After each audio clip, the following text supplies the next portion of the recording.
Hi, I'm Stuart. Welcome to my YouTube channel. Or welcome back if you've watched the previous video. In both cases, thanks for looking at my video. In this video, I'm going to talk about my February wrap-up. February was a very poor reading month for me. I only completed 3 books. I talked about the reading slump that I was enduring in my previous video. The first book I want to talk about is Disney, The Little Mermaid, Against the Tide by Elle. This is a YA novel. The book is a prequel to the recently released Little Mermaid live-action movie. I haven't seen that movie, but that didn't prevent me from enjoying the book. The book begins when Ariel is about to be assigned as a protector to her own territory. There's a ceremony commemorating that. Her father, King Triton, doesn't quite believe she's ready for the task, so he assigns a right-hand creature of his, Sebastian, to help her out, which is basically, for the first year, being effectively the protector. A little before the ceremony is about to start, Ariel's older sister, Mala, disappears. She's kidnapped. 5 of Ariel's 6 sisters have attended the protector ceremony. They don't get along well with one another. Ariel, with help of varying degrees from her sisters and a fish named Flounder that she meets along the way, tries to solve the mystery of what happened to her sister Mala and try to rescue her. Another thing the book talks about is the grief that Ariel, her sisters, and her father felt after the loss of their mother. She died when Ariel was a small fry, which is the term that they use in the book for a very young mermaid, but she still hasn't processed her grief.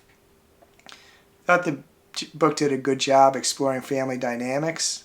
The only reason I rated it 3.5 stars instead of 4 stars was that there were some aspects of the mystery that Ariel, Flounder, and her sisters were able to figure out that I thought Triton and others should have easily noticed. But with that exception, I really enjoyed it.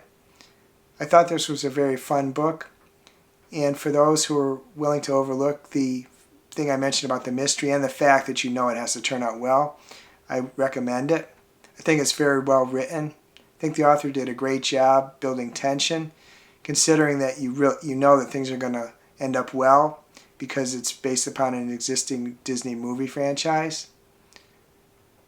I rated it 3.5 stars. Next, I'm going to read a couple of passages from the book so you can get an idea of the writing style. The first is, they'd come across so many sea folk she'd lost count. All manner of crustaceans, a few merfolk, a pink octopus, so many fish in every color of the rainbow. Each fish she saw brandished their brightly colored tail at her as they passed, and it took a few doing that before she realized that was a way of waving. She swished her tail at the next few they met, and they got her toothy smiles. She nudged Perla to do the same, but her sister wasn't nearly as enthusiastic. At one point, Ariel found herself peering so hard at a stunning orange and pink shell on a sea turtle that she almost swam right into a statue. You know, Karina said as they skirted a pile of debris, as protector, you want to make sure you get rid of those, dispose of them somewhere. That stuff from the surface is full of toxins.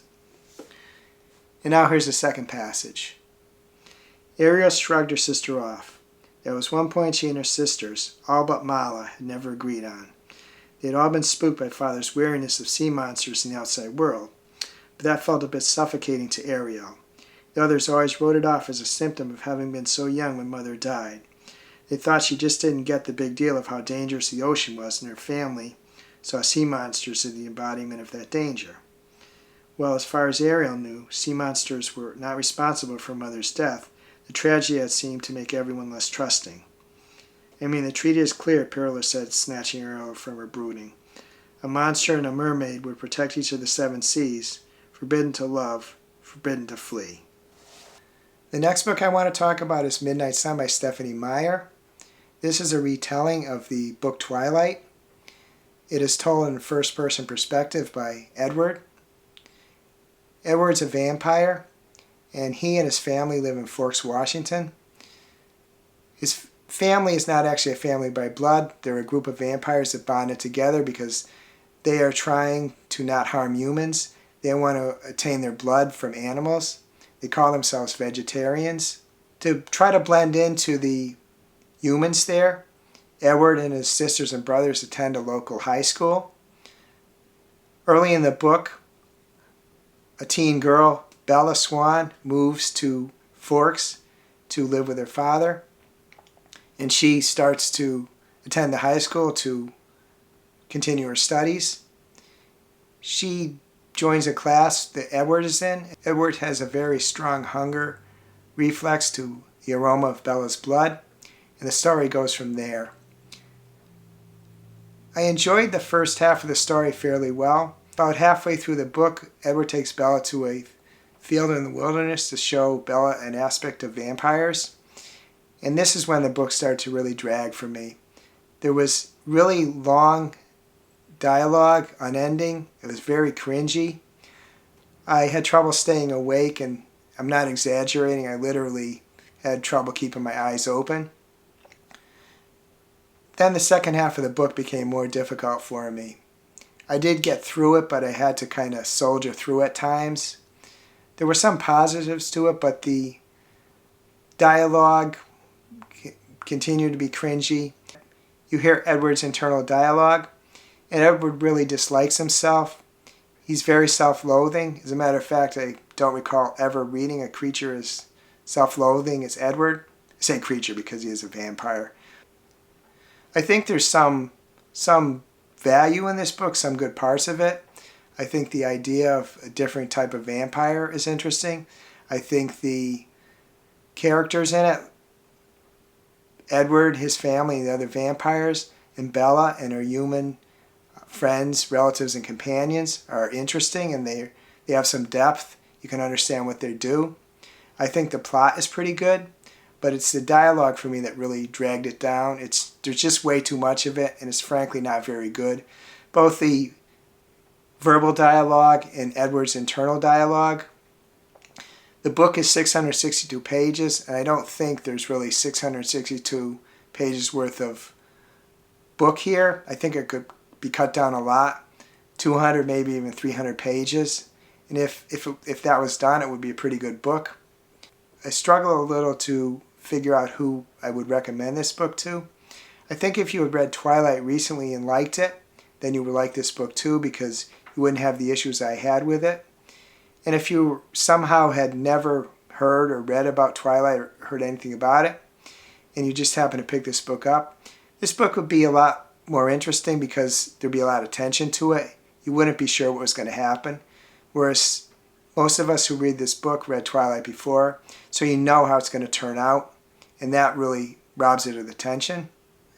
This is no aspersion on anybody who likes the book. I hope you do like it if you pick it up. As I said, I love the Twilight books, but there's an old expression, you can't go back, and I think that applies here. The Twilight books and movies were good in their time when I was originally seeing them, but I just don't think it works for me anymore. I rated this 2 stars, which is actually the lowest I've ever rated a book in the 2 years I've been reviewing books on Storygraph. Now I'm going to read 3 passages from the book. The first is, I'm the world's best predator, aren't I? I made no attempt to hide the bitterness in my voice now. Everything about me invites you in. My voice, my face, even my smell. It was all so much overkill. What is the point of my charms and lures? I was no rooted flytrap, waiting for prey to land inside my mouth. Why couldn't I have been as repulsive on the outside as I was on the inside? As if I need any of that. Now I felt out of control, but not in the same way. All my love and yearning and hope were crumbling to dust. 1,000 centuries of grief stretched out in front of me. I didn't want to pretend anymore. If I could have no happiness because I was a monster, then let me be that monster. And now here's the second passage. Bella could hear the abstraction of my voice. She glanced up at me, trying to understand why I was staring at her so intently. What, she asked, her hand straying self-consciously to her hair. I was prepared to feel relieved. Having you know about everything, not needing to keep secrets from you. But I didn't expect to feel more than that. I like it. It makes me happy. We smiled together. I'm glad, she said. It was easy to see she was telling nothing but the truth. There were no shadows in her eyes. It brought her as much pleasure to be in my world as being in hers brought me. And now here's the third passage. And then I was on the chase again. I fumed as I flew through the branches. We'd lost enough time with the lake that he was many miles ahead now. He was doubling back the way he'd come. Would south be his choice? Back to Forks to find Bella's trail. It was a solid 7-hour trek, if run straight. Would he want to give me that long a chance to catch up to him? But as the endless night wore on, he changed direction a dozen times. He moved predominantly west, easing his way toward the Pacific, I imagined. He kept finding ways to build his lead to slow us. Once it was a wide cliff, we each decided the directions we would search at the base, but Alice kept texting NN. Her view of the tracker was so limited, she could only see how we reacted to his trail. It took too long for me to see the damage in the cliff face where he'd broken his fall halfway down and then scaled sideways across the stone. The first two passages I read indicated the issues I had with the book. The overwrought dialogue, Edward's self-loathing. But the third passage showed a good part of the book, some of the action sequences. It's just that there needed to be a little less of the dialogue and more of the action sequences. The final book I finished in February was The Last Tale of the Flower Bride by Roshani Chokshi. This book is a dark fantasy. It centers around a woman named Indigo. She's very magnetic. People are really attracted to her. The book is actually told from the perspectives of the two other main characters in the book. The first is just named the bridegroom. His actual name is never given. Early in the book, he marries Indigo. The other main character is Elle. She's a childhood friend of Indigo's. The bridegroom and Elle tell their stories in first-person perspective. The POV switches between them. The first few chapters are the bridegroom, then it mostly alternates between the two. I've heard people use the term, this book is vibes, and I think this book might be partly what they're talking about. I really love the atmosphere of the book. For me, I was kept a little off balance because the magical happenings were somewhat subtle, and a lot of them I wasn't sure whether they actually occurred, whether they were wishful thinking on the character's part, or whether they were just in their imaginations. All three of the main characters love fairy tales, which means fairy tales are interweaved throughout the story.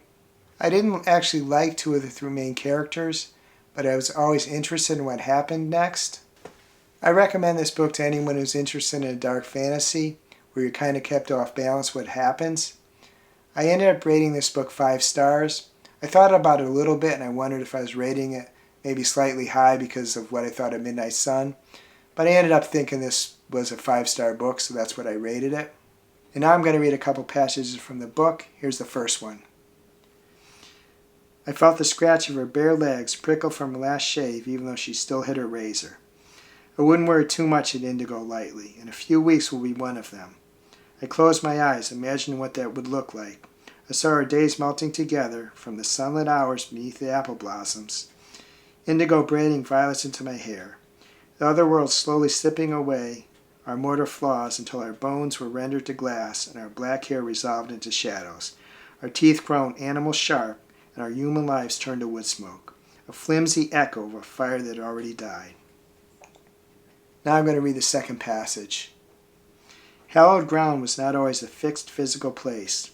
Some sacred spaces were indivisible, the taking of them an endless communion that ate of your flesh, drank of your blood, and its grisly alchemy fused itself to the very skin of your soul, so that no matter where you were, you would never be without it.